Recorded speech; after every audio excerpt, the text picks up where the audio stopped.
नमस्कार दोस्तों, आपने मालदीव का नाम तो सुना ही होगा। ये कई छोटे छोटे आइलैंड से मिलकर बना हुआ एक देश है जो कि अपने शानदार बीचेस और टूरिज्म के लिए वर्ल्ड फेमस है। लेकिन इस बार मालदीव अपने बीचेस या फिर टूरिज्म के लिए नहीं बल्कि किसी और मामले को लेकर चर्चा में बना हुआ है, और वो मैटर हमारे देश के प्राइम मिनिस्टर नरेंद्र मोदी से जुड़ा हुआ है। आखिर अचानक सोशल मीडिया एप्स पर बाइकॉट मालदीव ट्रेंड क्यों कर रहा है? ये तो भारत का एक मित्र राष्ट्र है, फिर लोग मालदीव से इतना ज्यादा नाराज क्यों हो गए हैं? और मालदीव ने अपने 3 मंत्रियों को सस्पेंड क्यों कर दिया? आखिर नरेंद्र मोदी और मालदीव का ये पूरा मैटर क्या है? आइए इसे जानने की कोशिश करते हैं। Maldives and India are now facing fraught relations, specifically because The remarks by the minister are simply just shameful, they're racist, they're spiteful and intolerable.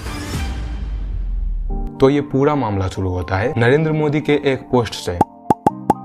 दरअसल कुछ दिनों पहले प्रधानमंत्री लक्षद्वीप का दौरा किए। इसी बीच 4 जनवरी को उन्होंने अपने सोशल मीडिया अकाउंट्स पर लक्षद्वीप की कुछ खूबसूरत तस्वीरें शेयर करते हुए लिखा कि जो लोग अपने अंदर के एडवेंचर को आजमाना चाहते हैं उनके लिस्ट में लक्षद्वीप जरूर होना चाहिए। पोस्ट में कहीं भी मालदीव का जिक्र तक नहीं किया गया। वो सिर्फ इतना कहना चाह रहे थे कि इंडियन टेरिटरी लक्षद्वीप के बीचेस भी काफी खूबसूरत है और लोग यहाँ आकर भी घूम सकते हैं। इसमें कहीं भी मालदीव का नाम तक नहीं है। लेकिन आपको तो पता ही है कि सोशल मीडिया एक ऐसी चीज है जहाँ की लोग बेलगाम घोड़े की तरह हरकतें करते हैं। कोई भी यूजर किसी के भी पोस्ट पे अपने हिसाब से कुछ भी कमेंट कर सकता है। फिर क्या, मालदीव के कुछ लोगों को नरेंद्र मोदी के द्वारा लक्षद्वीप की तारीफ रास नहीं आई और लग गए लक्षद्वीप की तुलना मालदीव से करने कि लक्षद्वीप कभी भी मालदीव की बराबरी नहीं कर सकता, ये वो और ना जाने क्या क्या। यहाँ तक तो फिर भी ठीक था, लेकिन इन सब के बीच में मालदीव के 3 मंत्रियों ने भी लक्षद्वीप और भारत के बारे में कुछ उल्टा सीधा लिख दिया, जिसके बाद मामला बिगड़ जाता है। अब इतना कुछ हो जाने के बाद हम इंडियंस कहाँ पीछे रहने वाले थे? जवाबी हमले में भारत के लोगों ने भी चला दिया बाइकॉट मालदीव का ट्रेंड, और न सिर्फ नॉर्मल यूजर बल्कि भारत के बड़े सेलिब्रिटीज भी इस ट्रेंड में शामिल होने लगे और लक्षद्वीप का प्रचार करने लगे। इतना ही नहीं, भारत के कई ट्रेवलिंग एजेंसियों ने मालदीव की बुकिंग भी कैंसिल कर दी। अब जाकर मालदीव का गला सूखने लगा, क्योंकि मालदीव की जीडीपी में 25% का योगदान टूरिज्म सेक्टर का है, और उसमें भी सबसे ज्यादा टूरिस्ट भारत से घूमने के लिए मालदीव जाते हैं। उसके बाद दूसरे नंबर पर रशिया आता है। तो ऐसे में अगर भारत के टूरिस्ट मालदीव जाना बंद कर देते हैं तो मालदीव की अर्थव्यवस्था पर इसका बहुत ही बुरा प्रभाव पड़ सकता है। और ऊपर से भारत ने हमेशा मालदीव को अपना एक अच्छा दोस्त समझा है, और जब कभी भी मालदीव मुसीबत में पड़ा है भारत ने सबसे आगे आकर उसकी मदद की है। ऐसे में मालदीव के कुछ समझदार लोग और ओपोजिशन के लीडर्स ने उन मंत्रियों की कड़ी आलोचना की और सरकार पर दबाव बनाया कि भारत जैसे एक अच्छे दोस्त के साथ उनका रिलेशन बिगड़ रहा है। इसके बाद मालदीव सरकार ने एक्शन लेते हुए तत्काल तीनों मंत्रियों को सस्पेंड कर दिया, और अब भारत सरकार से इस चीज के लिए ऑफिशियली माफी भी मांग रहे हैं, क्योंकि उनको भी पता है कि अगर भारत से रिश्ते खराब हो जाते हैं तो इसमें नुकसान सिर्फ और सिर्फ मालदीव का ही होगा। भारत की अर्थव्यवस्था या यहाँ के लोगों पर इन सब चीजों का कोई भी प्रभाव नहीं पड़ने वाला है। तो इस वीडियो में बस इतना ही। मिलते हैं अगली वीडियो में, तब तक के लिए जय हिंद।